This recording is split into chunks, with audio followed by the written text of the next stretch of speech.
অজয়, এটা কথা শোন, তুই ওই ছেলের সাথে তোর বোনের বিয়েটা দিস না, কাজটা কিন্তু ভালো হচ্ছে না। বুঝলাম না এমন, ওই ছেলের সাথে বিয়ে দিলে তোর কি সমস্যা? এবার কই দেখ তুই মন কি কয়। বাবা অজয়, ইমন খারাপ কিছু বলে নাই, আর আমি যতটুক জানি ওই ছেলের স্বভাব চরিত্র ভালো না।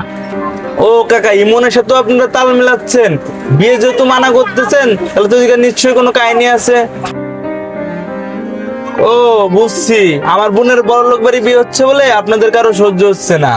আচ্ছা শোন, তাইলে আমি কেন মানা করতেছি, ওই ছেলের আমার ব্যক্তিগতভাবে একদম পছন্দ না। ওই ছেলেটা সারাদিন মোটর সাইকেল নিয়ে টোটো কোম্পানির মতো ঘোরাফেরা করে, কোনো কাজ কাম করে না। আর এই যে কথাগুলো তোর কাছে কলাম, এই কথা যদি ওই ছেলেটা জানতে পারে, তাহলে ওর সাঙ্গ বাঙ্গ নিয়ে আমার গায়ে হাত তুলতে আসবে। আমি তোর বন্ধু, তোর বোন মানে আমারও বোন। আমি কি জেনে শুনে তোর বোন রে বকাটে ছেলের সাথে বিয়ে দিতে পারি? আরে ভাই, ওটা কোনো কারণ না, বাপের আছে ছল উড়াচ্ছে। ভুল করছিস বাবা, বাপের সম্পত্তি দিয়ে জীবন চলে না, আর নিজের গুণ না থাকলে ওই সম্পত্তি একদিন কাল হয়ে দাঁড়াবে। মিজান ভাইকে গিয়ে বলিস, শুধু টাকার জন্য নিজের মেয়েকে যেন সাগরে ভাসা না দেয়। ওই মন আর উজ্জ্বল কাকা, অজয়ের বোন কার সাথে বিয়ে দিচ্ছে না দিচ্ছে তাতে তোদের এত সমস্যা কিসের? এটাই তো আমাদের সমাজের বড় সমস্যা। বাপের টাকা দেখে আমাদের মেয়েকে বা বোনকে বিয়ে দিচ্ছি, ছেলের যোগ্যতা দেখছে না। 2 দিন পর ওই ছেলে বাপের টাকায় নেশা করে এসে তোর বোনকে যখন পেটাবে, অশান্তি সইতে না পেরে তোর বোন যখন তোর বাড়িতে এসে পড়ে থাকবে, তখন তোর হুঁশ হবি যে বোন বিয়ে দিয়ে কি ভুল করছিলাম।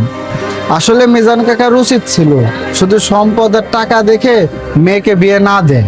আমার বাপ মা দেখে শুনে বিয়ে দিচ্ছে, তারা ভালো বুঝবে নে, তোরা তো মাথা ঘামানোর দরকার নাই। ভিতর ওকে বাপ বাড়ি গেছে, বাপের কাজ যায় সেরে কয়ে দেবো।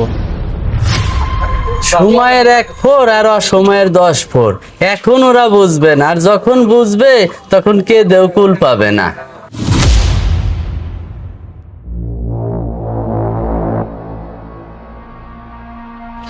কি ওই মনের এত বড় সাহস, ও আমার পছন্দের ছেলের নিয়ে এসব কথা কয়?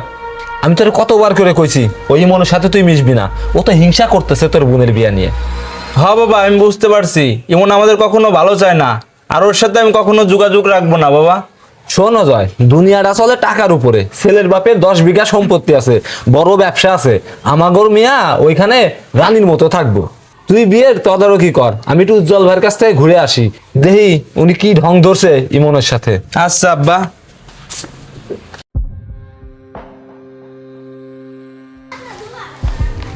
আসসালামু আলাইকুম উজ্জ্বল ভাই, আপনার কাছে আসলাম জরুরি একটা কথা কওয়ার জন্য। ওয়ালাইকুম আসসালাম মিজান, কি খবর? বসো বসো। বসবো না, আর খবরও ভালো না। শুনলাম আপনি আর ওই চ্যাংরা ইমন মিলা আমার মেয়ের বিয়ে নিয়ে এগুলা কি শুরু করছেন? ওই চ্যাংরা ইমনের তো কোনো মুরদ নাই, আর আপনি মুরব্বী মানুষ হইয়া ইমনরে এরকম সাপোর্ট দিচ্ছেন কেন? মিজান রাগ করো না, আর ইমনের কথা কিন্তু একদম ফেলে দেওয়ার মতো না। ও তো তোমার ছেলের মতো, ও কেন তোমার খারাপ চাইবে? মিজান মিজান তুমি তোমার মেয়ের যেই ছেলের সাথে বিয়ে দিবা, সেই ছেলে তো সারাদিন হুন্ডা নিয়ে টোটো করে ঘুরে বেড়ায় বখাটে ছেলে পেলেদের সাথে। সেটা কি তুমি জানো না মিজান? ওইসব বখাটে বানা, বিয়ের পরে সব ঠিক হয়ে যাবে। আর বাপের অঢেল টাকা পয়সা আছে, অভাব নেই কোনো কিছুর, আর আমাদের একটা ইজ্জত আছে সমাজে। আমরা দেখে শুনে বড় ঘরেই মেয়েটারে বিয়ে দিচ্ছি, আর আপনারা হিংসাবানা বন্ধ করেন। দেখো মিজান, বড় ঘর আর বড় মনের ভিতরে পার্থক্য আছে। শুধু বড় ঘর দেখে মেয়েকে অন্ধের মতো বিয়ে দিয়ে দিও নই বাড়িতে, দেখো আবার পরে যেন পস্তাইতে না হয়। বড় ভাই হিসেবে তোমার একটা উপদেশ দিলাম। বড় ভাই, ওইসব নীতির কথা আপনার কাছেই রাখিয়ে দেন।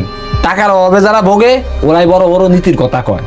আজ থেকে মনে রাখবেন, ওই বখাইটাই মনের ছায়া যেন আমার বাড়ির সীমানায় না পড়ে।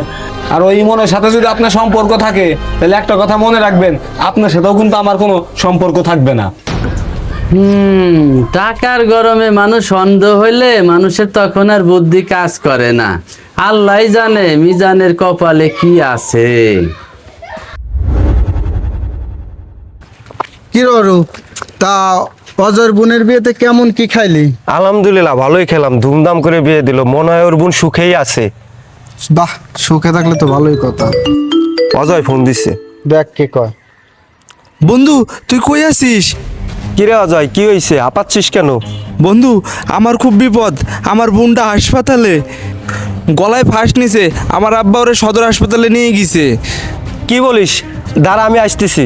বন্ধু বন্ধু শোন শোন, আসবি তো ঠিকই, কটা টাকা ম্যানেজ করে নিয়ে আসিস। আমার বাপ তো বিয়েতে সব টাকা খরচ করে পালাইছে, তারপর ওই ছেলেকে 5 থেকে 6 লাখ টাকা দিতে হয়েছে বন্ধু। এখন হাতে কিছুই নাই, তুই জলদি টাকা ম্যানেজ করে নিয়ে আয় বন্ধু। বন্ধু, আমার কাছে তো এখন টাকা নাই। অরূপ, ফোনটা রাখ। আচ্ছা অজয়, আমি দেখতেছি কি করা যায়। অরূপ, এই জায়গায় 3,000 টাকা আছে, এই 3,000 টাকা নে। আর আমি বাড়ি গিয়ে দেখতেছি আমার জমানো যা টাকা আছে ওই টাকাটা আমি তোরে বিকাশ করে দিয়ে দেবো নে। আর ওই জায়গায় যা হয় তুই আমার ফোন করে জানাস। ঠিক আছে বন্ধু, আমি গেলাম। হাসপাতালে কি হয় না হয় আমি তোর ফোনে জানাবো নে।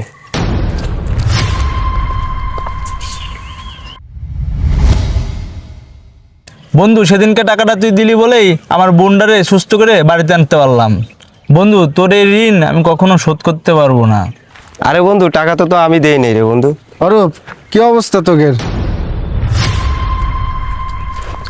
কিরে অজয়, কনে যাস? তুই না বললি তোর কোনো কাজ নাই আজকে? বুঝলি না অরূপ, আমি আইছি বলি তো তোর বন্ধু চলে যাচ্ছে। আরে আনে কি করতেছিস? চল আমরা মাঠের দিকে যাই।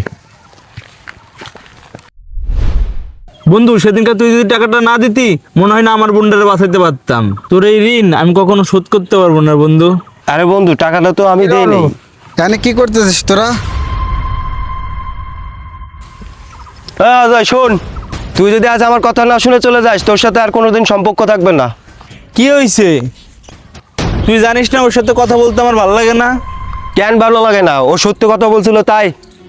শোন অজয়, তোর বোন হাসপাতালে থাকার সময় যে টাকাটা দিয়েছিলাম আমি, ওগুলো আমার না। ওই সব টাকা ইমন দিয়েছিল, ও নিজে না এসে আমাকে দিয়ে পাঠাইতো। কি বলতিস এইসব তুই? হ্যাঁ, এটাই সত্যি। যে বন্ধুকে তুই অপমান করে তাড়িয়ে দিলি, সেই বন্ধুই তোর বুক দিয়ে আগলে রাখলো। আর তুই সেই নেশাখোর ছেলের সাথেই তোর বোনের বিয়ে দিলি, যার জন্যে আজ তোর এই অবস্থা। বন্ধু, তোরা থাক। তোদের কাছে এসে মনে হয় তোদের বিরক্ত করে ফেলেছি। তোরা থাক, আমি গেলাম। বন্ধু, আমার মাফ করে দিস। আমি জানতাম না বন্ধু, তোর কথা না শুনে আজকে আমার বোনটার এই অবস্থা হলো। আমার বাপ মা অসুস্থ হয়ে পড়ছে বন্ধু। আমরা শুধু বন্ধু টাকা থেকেই বিয়ে দিছি, মানুষ চিনতে ভুল করছি বন্ধু। আরে সমস্যা নাই বন্ধু, তুই আমার সাথে কথা না বললে কি হবে? কিন্তু আমি তো তোর বিপদ দেখে বসে থাকতে পারি না রে। তোর বোন তো আমারও বোন, আর বন্ধুর পাশে বন্ধু দাঁড়াবে না তো কে দাঁড়াবে বল? বিয়ে কোনো ব্যবসা নয়, বরং সারা জীবনের একটি বন্ধন। পাত্র নির্বাচনের ক্ষেত্রে তার পারিবারিক সম্পদ বা বংশমর্যাদার চেয়ে বড় বিষয় হলো তার চরিত্র এবং নিজস্ব যোগ্যতা। শুধু টাকা দেখে বা পণের লোভে পড়ে ভুল সিদ্ধান্ত নিলে তার পরিণাম হতে পারে ভয়াবহ। মনে রাখবেন, একজন সুসময়ের বন্ধুর চেয়ে অসময়ের একজন শুভাকাঙ্ক্ষী অনেক বেশি মূল্যবান। তাই আবেগ নয়, বিবেক দিয়ে সিদ্ধান্ত নিন। ভিডিওটি ভালো লাগলে অবশ্যই লাইক, কমেন্ট, শেয়ার করে দিবেন। ধন্যবাদ।